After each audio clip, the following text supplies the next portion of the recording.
Real chance of hitting Earth. A newly discovered asteroid has a small but real chance of hitting Earth in December 2032. Astronomers worldwide are tracking it closely to refine its trajectory and assess the potential threat. Originally detected in December last year, its impact probability has fluctuated between 1.3% and 2.3%, currently sitting at 2.1%. However, there's still a 97.9% chance it will miss us. Size matters. Estimates suggest the asteroid is between 40 to 90 meters in size. If it's on the smaller end, it might cause an air blast and minor damage. But at 90 meters, it's a potential city killer, capable of devastating an entire urban area. Some experts suggest the asteroid could even hit the moon, providing valuable data on lunar impacts. Can we stop it?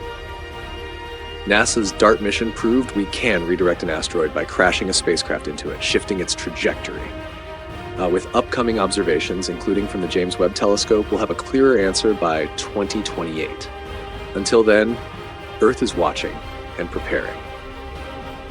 Stay tuned for updates on this cosmic threat.